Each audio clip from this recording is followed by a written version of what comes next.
Assalamualaikum warahmatullahi wabarakatuh. Halo Sobat Misteri Sunyi Mencekam. Kembali lagi kami hadir menjumpai Anda. Dan tentunya seperti biasa kami akan menyuguhkan cerita-cerita misteri yang menarik. Kali ini kami masih akan melanjutkan sebuah kisah nyata misteri yang berjudul Petualangan Indra dan Slamet Semboja Kedung Jati Part 3. Sampean tidak lagi ngerjain aku kan, Mas? Kudengar suara Slamet yang berjalan di belakangku.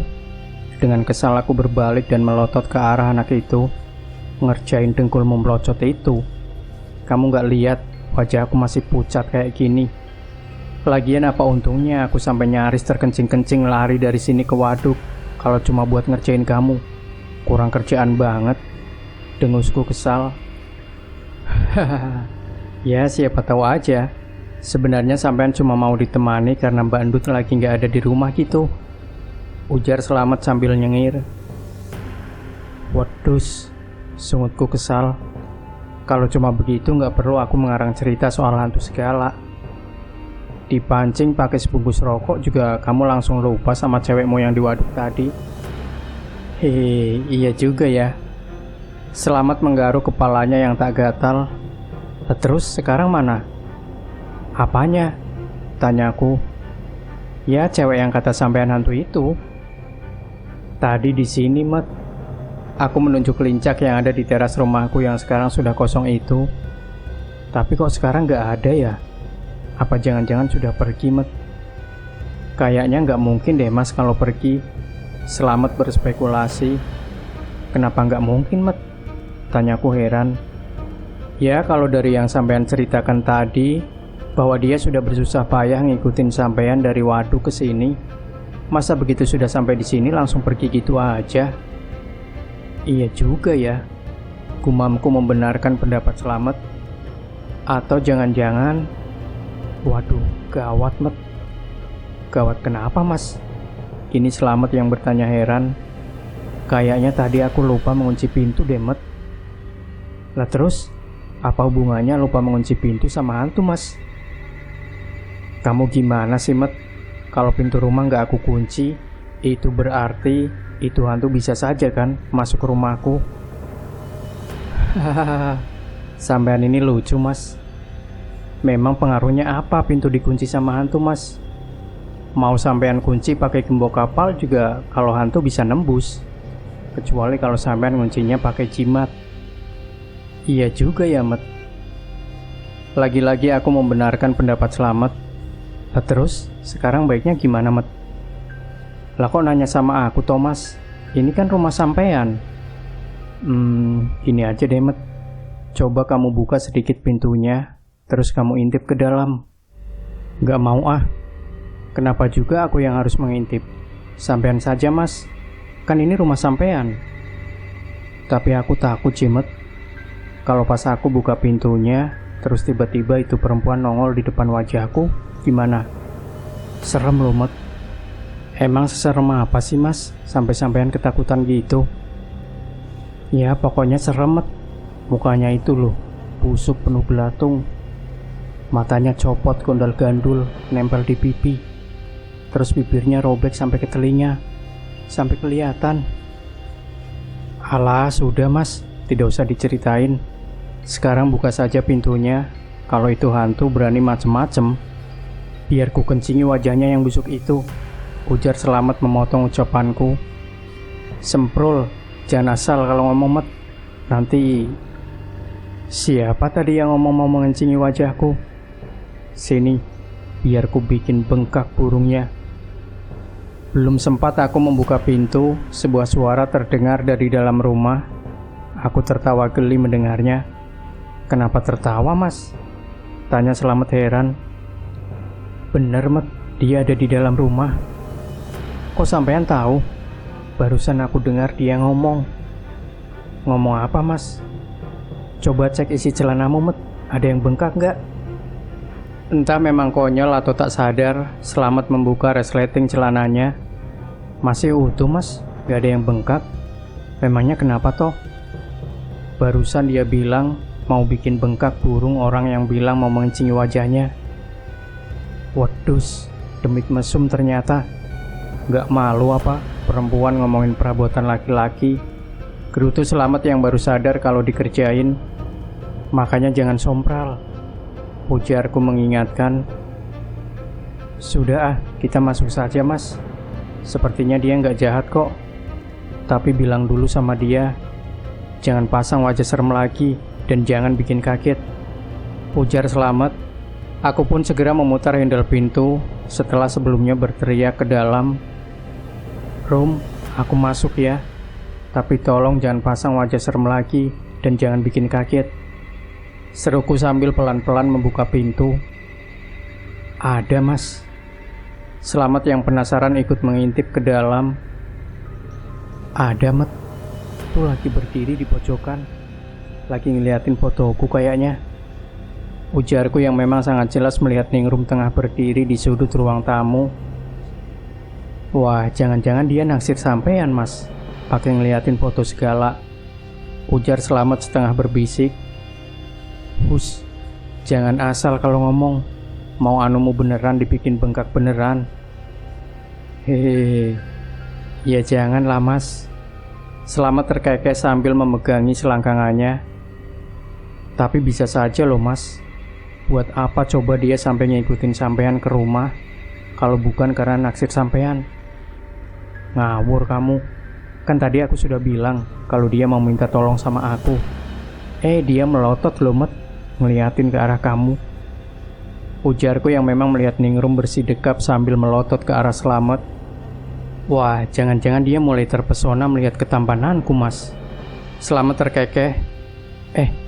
Bentuknya kayak gimana sih mas? Masih serem atau... Enggak Met, udah enggak serem, udah cantik sekarang. Cantikan mana sama bandut mas? Ngawur kamu, masa mau dibandingin sama emaknya Ais? Hehehe, guyon loh mas. Ya sudah, sampean ajak ngobrol aja dulu itu si hantu. Aku tak bikin kopi dulu, kata Selamat sambil ngeloyor ke arah dapur. Loh Met, kok malah ditinggal loh? Orang suruh nemenin juga. Selamat tak mengacuhkan kata-kataku. Kini tinggal aku seorang diri yang berdiri di tengah ruang tamu, agak jauh dari tempat Ningrum berdiri. Jujur, meski kini wujud Ningrum sudah kembali ke wujud aslinya, namun rasa takut masih menghantuiku, mengingat bahwa makhluk di hadapanku ini bukanlah manusia. Menyebalkan. Gadis itu mendengus sambil menatap ke arah dapur. Kedua tangannya masih dilipat di depan dada. Entah sudah berapa kali semenjak bertemu, aku mendengar kata menyebalkan terucap dari bibir gadis itu. Kok kamu mau sih temenan sama orang kayak gitu? Selamat maksudmu, ujarku sedikit gagap. Jadi namanya Selamat? Gadis itu beralih menatapku. Iya, dia sebenarnya baik kok. Meski kadang tingkahnya agak sedikit konyol. Nggak usah dimasukin ke hati ya semua kata-katanya tadi, jelasku. Agak khawatir juga aku kalau sampai gadis ini berbuat yang macam-macam kepada Selamat. Terserahlah, aku nggak ada urusan sama dia. Urusanku sama kamu mas. Dan maaf kalau tadi aku sempat bikin kamu ketakutan gitu. Kukira kamu sudah biasa melihat yang seram-seram. Nggak taunya. Gadis itu tertawa kini. Mungkin menertawakan diriku yang tadi lari terbirit-birit saat melihat wajah menyeramkan yang diperlihatkannya. Iya, nggak apa-apa kok. Aku cuma kaget saja tadi, kilahku. Oh ya, kalau boleh tahu, apa maksudmu sampai menampakkan diri kepadaku dan mengikutiku sampai di sini? Menampakkan diri? Gadis itu bertanya heran. Aku sama sekali tak mengerti. Justru aku yang awalnya heran mas, kenapa kamu bisa melihatku? Tapi sudahlah, itu tak terlalu penting juga. Yang jelas aku senang akhirnya ada manusia yang bisa melihat dan berkomunikasi denganku. Sudah lama aku menunggu saat-saat seperti ini. Lalu, meski belum begitu mengerti dengan semua kejadian yang kualami malam ini bersama Ningrum, tapi rasa penasaranku terhadap masa lalu gadis ini mengalahkan rasa penasaranku yang tiba-tiba bisa melihat hantu. Duduklah mas, akan kuceritakan semuanya, kata gadis itu. Aku pun duduk di sofa panjang di ruang tamu itu, sementara Ningrum duduk di sofa yang ada di hadapanku. Selamat muncul dari arah dapur, sambil membawa nampan berisi 3 cangkir kopi dan sepiring gorengan yang tadi aku beli di waduk saat menjemput anak itu. "Di mana dia, Mas?" bisik Selamat sambil meletakkan nampan di atas meja. Aku hanya memberi isyarat bahwa gadis itu tengah duduk di hadapanku. "Mbak," dengan gaya yang dibuat-buat, sesopan Selamat meletakkan salah satu cangkir kopi yang dibawanya di hadapan Ningrum. "Ini aku buatin kopi pahit, spesial buat sampean. Monggo dinikmati." Sama sepertiku, Ningrum juga mendelik melihat tingkah Selamat itu. Apa maksudnya coba pakai nyiapin kopi segala buat Ningrum? Wong sudah jelas-jelas dia itu hantu. Mana mau disuguhi kopi, pahit lagi kopinya. "Ya sudah, Mas, sampean nanyai dia. Apa maunya sampai ngikutin sampean kemari? Aku tak rebahan dulu sambil nonton TV." Selamat lalu beranjak ke depan meja TV dan merebahkan tubuhnya di atas karpet yang memang sengaja aku gelar di situ. Seolah tak memperdulikanku, ia lalu sibuk dengan ponselnya. Sementara Ningrum mulai menceritakan semua kisahnya sejak awal dia kabur dari rumah dan meninggal lalu jadi arwah gentayangan. Aku mendengar semua cerita gadis itu dengan seksama. Dan saat gadis itu memintaku untuk membantunya meminta maaf kepada keluarganya, entah mengapa aku seolah tak kuasa menolak. Dengan gampangnya aku berjanji bahwa siang nanti aku akan menemui keluarganya di desa Karangtengah. "Bagaimana dengan laki-laki yang menjadi pacarmu itu?" tanyaku begitu Ningrum mengakhiri ceritanya. "Entahlah, Mas, aku sudah tak peduli lagi padanya. Mungkin aku memang salah, telah memilih laki-laki yang salah, yang akhirnya menjerumuskanku ke dalam masalah yang menjeratku sekarang ini," desah gadis itu pelan. "Enggak, maksudku tadi kamu cerita, sebelum meninggal kamu sempat makan bareng sama pacarmu itu. Apakah dia yang membunuhmu?" tanyaku lagi. "Aku juga tak tahu, Mas. Yang aku ingat, sehabis aku makan itu aku merasa pusing dan mual yang teramat sangat. Terus aku nggak ingat apa-apa lagi. Saat sadar aku sudah menjadi seperti ini, dan melihat jasadku telah tenggelam terbungkus karung di dasar sungai itu." "Sampai sekarang jasadmu masih di sana?" tanyaku lagi. "Ya, mungkin ini sudah menjadi nasibku, Mas. Aku juga sudah tak peduli lagi dengan pacarku itu, atau jasadku yang masih di dasar sungai. Yang kuinginkan hanya satu, kata maaf dari ibuku, karena hanya dengan itu aku bisa tenang di alamku yang sekarang." "Sebentar, dari tadi kamu cuma bilang soal ibumu. Bagaimana dengan ayahmu?" "Ayahku dia sudah lama meninggal semenjak aku sekolah SMP kalau nggak salah. Jadi praktis semenjak itu aku tinggal hanya dengan ibu dan adikku. Karena itulah aku merasa ibu pasti sangat terpukul saat aku pergi dari rumah." Dan gadis itu mulai terisak. "Ya sudah, nggak usah sedih lagi. Nanti biar aku coba bantu semampuku," ujarku mencoba menghibur, meski aku belum yakin bantuan apa yang bisa kuberikan kepada gadis itu. Datang ke rumah orang yang sama sekali tak kukenal, lalu mengatakan bahwa anak mereka telah mati dan menjadi arwah gentayangan. Sungguh bukan hal yang mudah untuk aku lakukan. Tapi aku yakin selama niatku baik, pasti nanti akan ada jalan. Mungkin Ningrum bisa sedikit membantu, juga Selamat. Kepandaian anak itu dalam memainkan kata bisa aku manfaatkan. "Terima kasih ya, Mas. Aku tak salah menilaimu. Ternyata kamu beneran orang baik. Tidak seperti..." Ningrum melirik ke arah Selamat yang masih asik memainkan ponselnya sambil tiduran di atas karpet. "Sudah, jangan hiraukan dia. Mending kamu bersiap dari sekarang menjumpai keluargamu dengan keadaanmu yang seperti sekarang ini. Tentu bukan hal yang mudah untuk kau lakukan." "Iya, aku tak bisa membayangkan." Entahlah, Mas. Tapi terima kasih sekali lagi. Mudah-mudahan ibu dan adikku bisa menerima kenyataan yang menimpaku ini. Kalau begitu aku pamit dulu, Mas. Nanti aku kembali lagi kalau kamu sudah siap. Sepertinya kamu juga butuh istirahat. Malam ini sepertinya malam yang berat untukmu. Maaf kalau sudah merepotkan. Gadis itu berdiri lalu melayang keluar menembus pintu. Aku hanya bisa memandangi kepergiannya dengan berjuta pikiran yang berkecamuk di benakku. Semua kejadian yang aku alami malam ini seperti mimpi saja rasanya. Dan aku berharap semua ini memang hanya mimpi. Meski aku yakin ini bukanlah sebuah mimpi. Yes, bakalan viral ini kalau aku unggah di medsos. Seruan selamat membuyarkan lamunanku. Apa sih, Met? Bukannya tidur malah main HP mulu. Sudah mau subuh nih. Coba lihat, Mas. Bagus gak kalau video ini aku unggah di medsos? Selamat bangun dan menunjukkan sebuah video yang ada di ponselnya.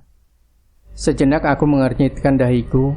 Membaca judul video yang dibuat oleh Selamat itu sudah membuatku curiga. Diduga stres karena ditinggal minggat istri, laki-laki ini mengalami gangguan jiwa dan suka ngomong sendirian. Dan benar saja, saat kuputar video itu, ternyata itu adalah rekaman saat aku ngobrol dengan Ningrum barusan. Tentu saja tanpa ada penampakan Ningrum di dalamnya. Selamat. Mas Drak, tangi Mas. Wis beduk 29 lho iki.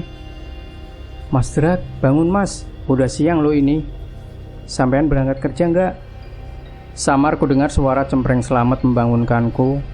Aku pun menggeliat dan membuka mataku dengan mata masih mengantuk. Aku lalu bangun dan melihat jam yang menempel di dinding. Baru jam 6 pagi. Aku menguap dan merenggangkan badanku yang terasa pegal. Ketiduran di sofa dengan posisi meringkuk, sungguh tak nyaman rasanya. Apalagi semalam sempat maraton dari rumah ke waduk, lalu balik lagi ke rumah. Ditambah dengan jam tidur yang sangat kurang, karena selepas subuh aku baru sempat memejamkan mata, membuat rasa malas menderaku. Baru juga jam 6, ujarku sambil berdiri dan bermaksud untuk ke kamar mandi. Namun langkahku terhenti tiba-tiba saat melihat Ningrum telah berdiri di pojokan ruang tamu sambil tersenyum ke arahku. Sungguh senyum yang dalam sekejap bisa menghilangkan rasa kantukku. Andai saja dia bukan hantu. Sejak kapan kamu di sini? Tanyaku heran. Karena seingatku setelah ngobrol semalam, gadis itu pamit untuk kembali ke waduk. Loh, sampean iki piye to, Mas? Lawang sudah jelas-jelas dari semalam aku di sini gitu kok. Kan sampean sendiri yang Ningrum, Met.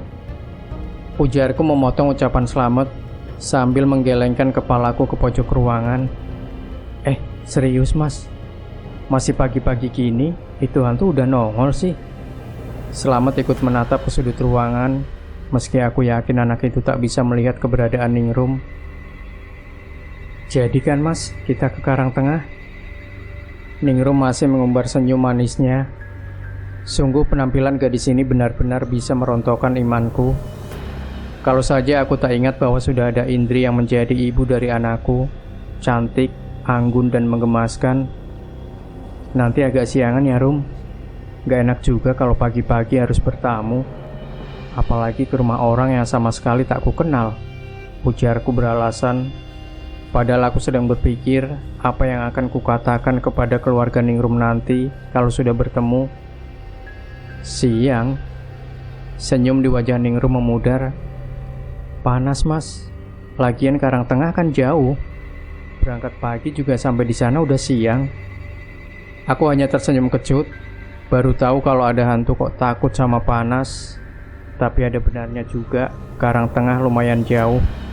Kalau berangkat siang bisa-bisa sampai sana udah kesorean. Ya udah kalau gitu tunggu sebentar, aku tak mandi dulu, ujarku. Lalu aku menoleh ke arah Selamat. Kayaknya hari ini aku nggak kerja lagi, Met. Loh, kenapa Mas? Kemarin kita sudah bolos loh. Masa hari ini bolos lagi? Bisa dipecat kita nanti kalau keseringan bolos. Aku ada sedikit urusan. Kamu kalau mau berangkat ya berangkat aja. Tapi kalau boleh aku pinjam motormu ya. Kamu berangkat kerja jalan kaki aja. Wah, ya ndak bisa gitu dong Mas. Kita ini kan sepaket. Kalau sampai ndak masuk aku juga. Ujar Slamet. Memangnya ada urusan apa toh mas? Penting ya? Aku mau ke Karangtengah. Oh, masalah Ningrum toh? Iya. Ya sudah, kalau begitu aku ikut ke Karangtengah saja mas. Nggak apa-apa kamu ikut. Tadi katanya takut dipecat. Hehehe. Nggak apa-apalah, dipecat nggak sendiri ini. Ya wes, kalau begitu aku tak mandi dulu. Kamu bikin kopi aja dulu Met, sama beli sarapan sekalian. Ujarku sambil menuju ke arah kamar mandi. Sementara Slamet segera keluar untuk mencari sarapan. Sambil mandi aku berpikir keras apa yang akan kukatakan dengan keluarga Ningrum nanti. Gak mungkin juga kalau aku mengatakan telah bertemu dengan arwah anak mereka yang telah mati. Bisa-bisa malah dikira orang sinting. Ah, sial. Salahku juga sih. Kenapa aku begitu gampang menyanggupi permintaan Ningrum itu? Salah satu kelemahanku ya begini. Susah menolak kalau ada yang meminta bantuan kepadaku. Meski kadang aku harus bersusah payah untuk melakukannya. Dan kali ini hantu pula yang minta tolong. Kalau aku menolak... baru aku sadar. Kenapa ya tiba-tiba aku bisa melihat hantu? Seumur-umur baru kali ini aku melihat hantu. Apakah ini ada hubungannya dengan pengalamanku bertemu dengan Kiai Jambrong di Gunung Kidul kemarin itu? Aku masih ingat saat aku menolak keinginan harimau jadi-jadian itu untuk ikut denganku. Makhluk itu bilang kalau ia akan mengawasiku dari kejauhan. Kalau memang benar begitu, kenapa aku harus khawatir? Jika benar ini semua akibat ulah dari harimau jadi-jadian itu, tentu dia juga sedikit banyak akan membantu. Ups, edan. Kenapa aku jadi berharap kepada makhluk itu? Tanpa sadar aku menepuk jidatku sendiri. Sadar nggak sadar? Jangan berharap selain kepada yang di atas sana. Mas Drat, buruan tau mandinya. Lama banget loh. Aku sudah kebelet nih. Kedoran Slamet di pintu kamar mandi membuyarkan lamunanku. Buru-buru aku merampungkan ritual mandiku, lalu keluar hanya dengan mengenakan handuk yang melilit tubuh bagian bawahku. Mandi aja kok setahun. Tak kuhiraukan gerutuan Slamet yang segera masuk ke kamar mandi sambil memegangi perutnya. Aku lantas masuk ke kamar untuk berganti pakaian. Sekilas kulihat Ningrum masih berdiri di tempatnya tadi. Entah mengapa ia sepertinya sangat suka berdiri di pojokan ruang tamu itu. Singkat cerita, setelah ngopi dan sarapan, aku segera menggeber motor tua Slamet menuju ke arah desa Karangtengah. Slamet duduk di boncengan, sementara Ningrum nyempil di tengah-tengah. Di antara aku dan Slamet, tak sempat terpikir olehku kenapa dia ikut ngebonceng, kenapa tidak melayang atau terbang seperti yang ada di adegan film-film itu. Sampai di Karangtengah, hari sudah beranjak siang. Atas arahan dari Ningrum, aku menghentikan motor yang kukendarai di depan gerbang rumah megah berlantai 2 itu. Benar dugaanku, melihat bangunan yang begitu megah ini, bisa dipastikan kalau Ningrum berasal dari keluarga yang berada. Nyaliku semakin ciut dibuatnya. Met, gimana ini? Bisiku pada Slamet yang masih nangkring di boncengan. Aku bingung, Cimet. Nanti kalau sudah ketemu sama ibunya Ningrum, aku mesti ngomong apa? Tanyaku lagi. Aneh sampean ini mas. Sampean kan sudah sering nulis adegan-adegan yang kayak gini di tweet sampean. Masa masih bingung juga? Beda Lamet, ini dunia nyata, bukan cerita fiksi. Kalau sekedar cerita mah, aku bebas mau nulis kayak gimana. Lihat ini, memang aku bisa menentukan reaksi ibunya Ningrum kalau aku bilang sudah ketemu sama arwah anaknya. Ya juga ya. Slamet nampak berpikir sejenak. Apa si Ningrum itu nggak bisa bantu mas? Ningrum yang kutatap hanya menggeleng. Kalau aku bisa, ngapain aku bersusah payah minta tolong sama kamu mas? Nggak bisa Met, jawabku. Tapi Ningrum masih di sini kan mas, ikut sama kita. Lah ini nyempil di tengah-tengah. Wasu, jadi dari tadi aku mangku demit toh mas. Sontak Slamet melompat turun dari atas jok motor, membuat Ningrum tertawa cekikikan. Nggak bilang dari tadi sampean, Mas. Selamat menepuk-nepuk jaket dan celana yang dikenakannya, seolah sedang menyapu kotoran yang menempel di sana. Sampean masih bisa toh komunikasi sama si Ningrum itu, Mas? Komunikasi kalimat. Ya itu maksudku, Mas. Sampean masih bisa ngomong sama Ningrum toh? Iya, bisa. Ya udah, kalau begitu sampean serahkan saja semua padaku, Mas. Sampean pencet saja belnya. Panas ini lama-lama berdiri di sini. Meski masih ragu, akhirnya kuturuti saja kata-kata Selamat. Kupencet bel yang menempel di tembok pagar samping pintu gerbang.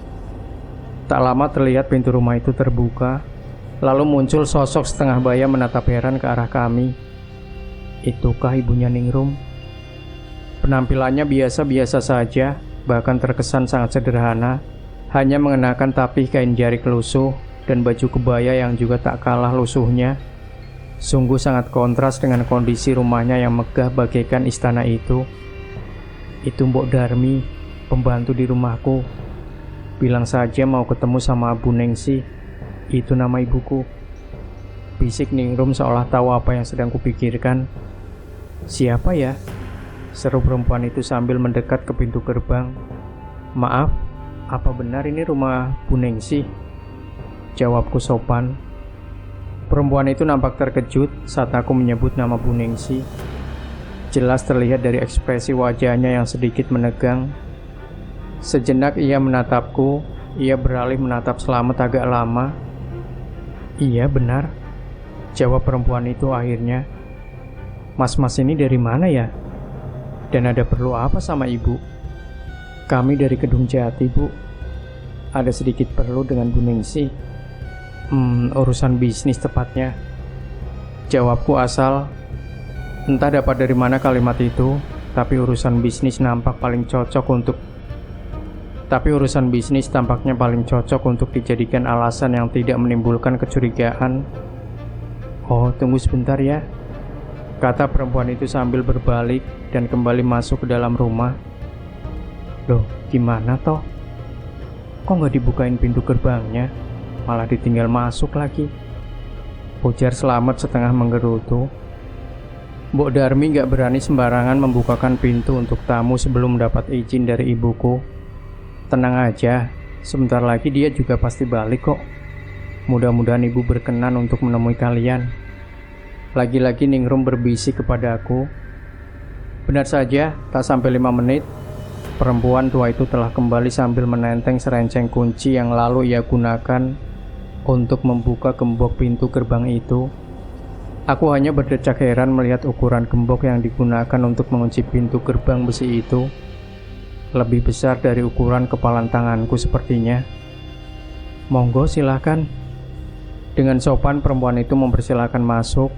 Aku pun segera mendorong motor tua Selamat memasuki halaman rumah yang luas itu. Selamat sendiri dengan pedenya mendahuluiku. Namun tiba-tiba bruk, grrrr, wedus, asu. Sambil menjerit lantang, Selamat melompat dan melindung di belakang punggungku. Seekor anjing entah dari jenis apa, ukurannya hampir sebesar kambing, dengan moncong panjang, telinga tegak, dan bulu tebal kecoklatan, telah menghadang kami sambil menggeram dan memamerkan lidahnya yang kemerahan. Hihihi. Ningrum kembali tertawa cekikikan, sementara aku hanya bisa mengelus dada, menahan agar jantungku tak sampai copot karena kaget melihat kehadiran makhluk menyeramkan yang menghadang kami itu. Blacky, come here, seru Mbok Darmi yang kini telah sampai di teras. Edan, gaul juga ini pembantu, sok pakai bahasa bule segala. Blacky, sit down. Kembali Mbok Darmi berseru, karena makhluk itu seolah tak mengindahkan perintahnya. Si Blacky justru berlari-lari kecil ke arah kami dengan lidah menjulur dan memperlihatkan gigi geligi tajamnya. Wes, modiar tenan kimet, desisku sambil menstandarkan motor dan bersiap untuk kabur. Nggak usah takut mas, dia nggak bermaksud untuk menyerang kok. Lihat ekornya, kalau niatnya mau menyerang, posisi ekornya nggak akan seperti itu. Lagi-lagi Ningrum berbisik di telingaku. Ah, syukurlah, anjing besar itu memang tak menyerang kami, tapi ia hanya mengendus-endus ke arah... Tunggu. Apakah binatang ini bisa menyadari kehadiran Ningrum? Kulihat ia mengendus-endus tepat di tempat posisi Ningrum berdiri. Blackie, come here. Kembali terdengar seruan dari arah teras. Namun kali ini bukan suara Mbok Darmi, tapi suara merdu seorang gadis yang kini tengah berdiri bersandar pada kusen pintu rumah megah itu. Aku dan Slamet terpana, seorang perempuan muda, cantik dengan hanya mengenakan tank top dan celana pendek sebatas paha, memamerkan wajah mengantuknya ke arah kami. Sepertinya kedatanganku telah mengganggu tidur siangnya. Sambil bersidekap, perempuan itu memicingkan mata, menatap ke arahku dan Slamet secara bergantian. Inikah Bu Ningsih, ibunya Ningrum? Nah, Sobat Misteri Senyum Cekam, cerita ini masih lumayan panjang, jadi pastikan Anda tidak melewatkan bagian demi bagian cerita ini. Dan jangan lupa berikan komentar Anda, like, share video ini, subscribe channel Senyum Cekam, dan nantikan kembali cerita-cerita misteri terbaru dari kami. Wassalamualaikum warahmatullahi wabarakatuh.